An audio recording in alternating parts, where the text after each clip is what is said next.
اهلا بيكم معاكم الدكتور طارق عبد الحميد من ميدليرن. الحقيقه النهارده هنبدا اول حصص او محاضرات الكلينيكال كارديولوجي. احنا هنبدا في موضوعات الكلينيكال ميديسن اللي هو الكلينيكال اكزامينيشن وكده، ناخد فكره كويسه عنها. وهبدا النهارده اول محاضره في الكلينيكال الا وهي الكلينيكال كارديولوجي.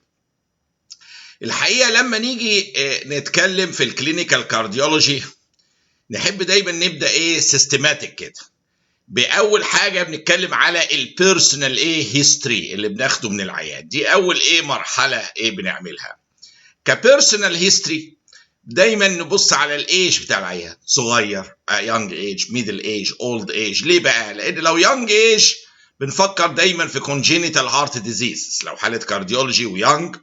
لو في الميدل ايج نظام ال30s 35 في الرينج دي نفكر في دايما احتمالات ثايروتوكسيكوزس كومن بالذات في الفيميلز في السن ده. اولد ايج بقى جاي بيشتكي من كاردياك مانيفستيشنز، نفكر بقى في الاثيروسكليروزس والهايبرتنسيف هارت ديزيز.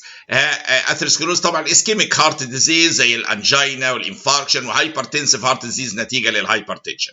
فدايما نبص على الايج كاول حاجه كده. نبص على ده يونج نظام كونجينيتال هارت ديزيز، ميدل ايج كده فيميل ثايروتوكسيكوزس، اولد ايج اسكيميك وهايبرتنسيف هارت ديزيز. وطبعا لازم لها قاعده في دماغنا بالذات في منطقه الميدل ايست، rheumatic heart disease must be considered in young and middle aged patients. يعني دايما كده روتينلي اي عيان بيشتكي من كاردياك مانيفستيشن في الرينج اليونج والميدل ايج دايما نحط في بالنا دايما لو هي بدات معاه في الايج ده نفكر في الروماتيك هارت ديزيز.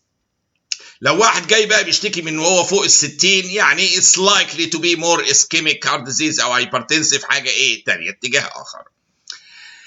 بالنسبه للبيرسونال هيستوري تاني نقطه بشوف السكس، يعني هل ده ميل ولا فيميل. لو ميل نفكر في حاجات تيجي كومن في الرجاله زي هايبرتنشن، مور كومن في الرجاله، بيجي طبعا في الستات وكله ولكن مور كومن في الرجاله. اسكيميك هارت ديزيز مور كومن في الرجاله، الانجينا الانفاركشن والحته دي.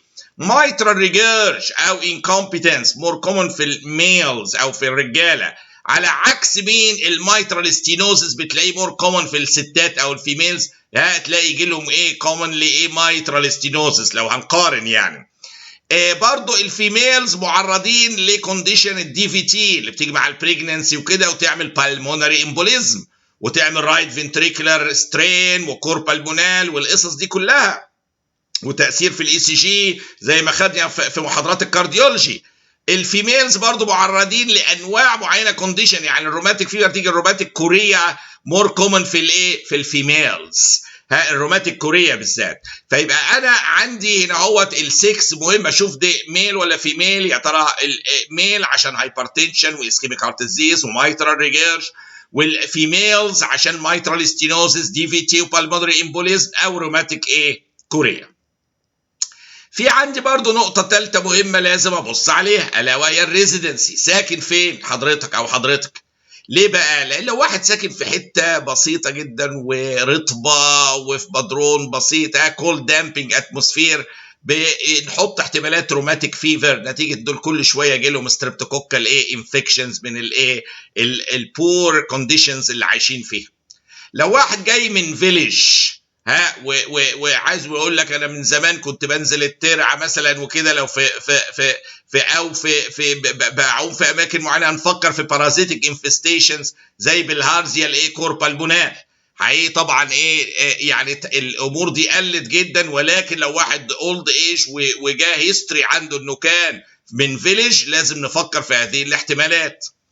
كتاون طبعا اللي عايشين في التاون مع الاستريسز اللي موجوده ده احد الفاكتورز اللي يخلينا نفكر في احتمالات الذبحه الصدريه، اسكيميك هارت ديزيز، انفاركشن، من الاستريس اللي هم عايشين فيه برضه ده اجريفيتنج فاكتور.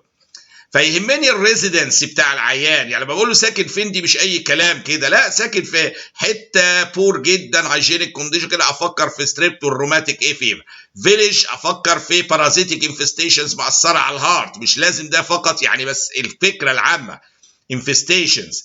التاونز والستريسفول تاونز، العواصم، العاصمه هنا او هنا بيبقى الستريس بتاعها بيبقى فاكتور ممكن بيعلي نسبه الاسكيميك هارت ديزيز عند الناس اللي ساكنه في ستريسفول تاونز. الاوكيوبيشن بتهمني جدا، يعني لو هو منتال وركر زي دكتور ولا فارمر. لو هو منتال وركر وعنده ستريس جامد قوي زي حالاتنا كده، ده معرضين اكتر للاسكيميك هارت ديزيز. هو بيقولوا الاستريس الجامد بيزود الكاتيكولامينز، ودي بتعمل انتيمال دامج وبيأكسلريت البروسيس بتاع الاثيروسكليروزس. فده احد الثيوريز فيها اللي المنتال وركرز الستريس ده قوي ورك ده بيعرضهم اكتر لكوروناري هارت ديزيز.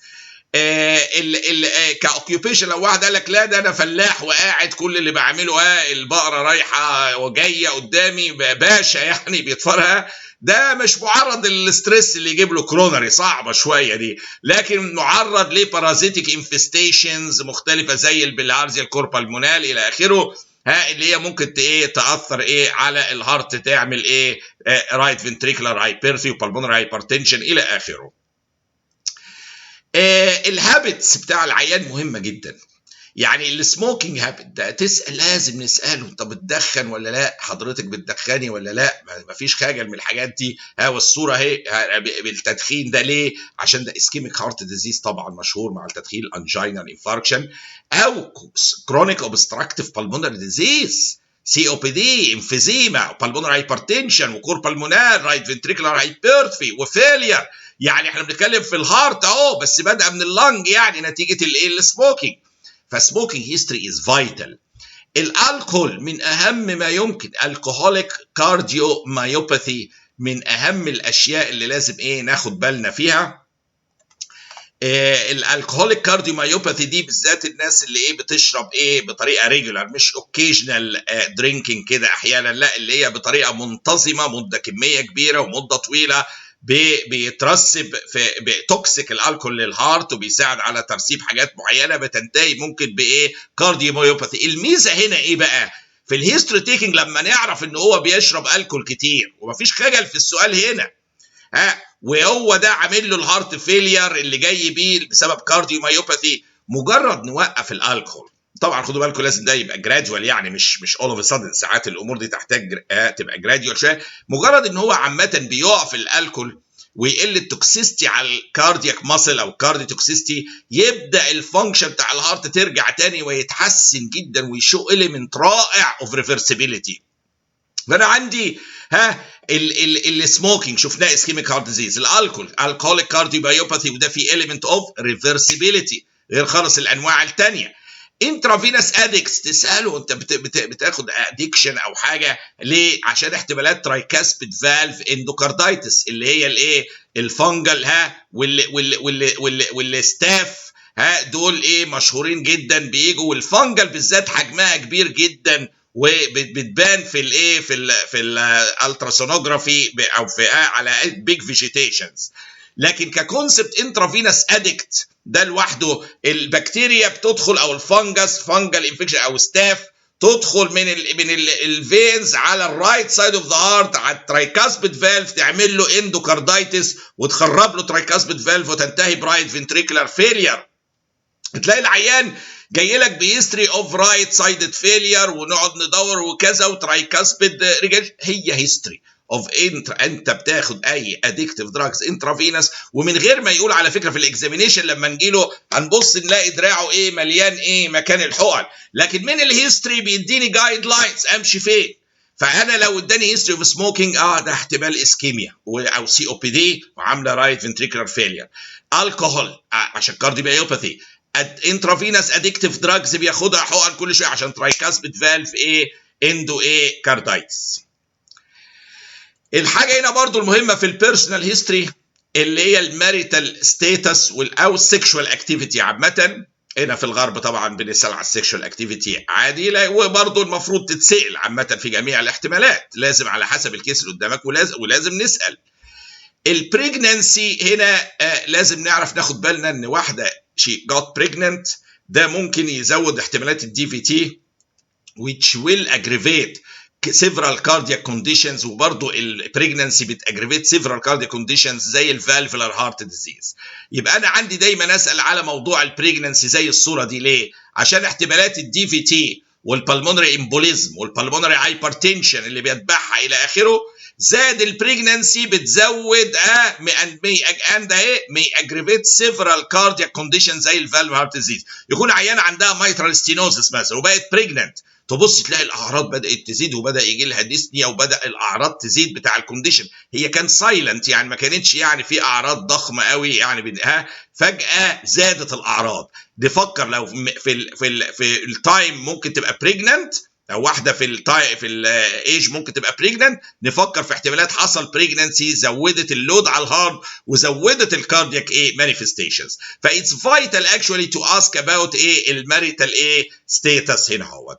يبقى زي ما شفنا بنسال على مجموعه اشياء هامه جدا في البدايه كبيرسونال هيستوري للعيان او للعيانه، وننتقل بعد كده على المحاضرة القادمة بإذن الله في الكلينيكال كارديولوجي. شكرا جزيلا.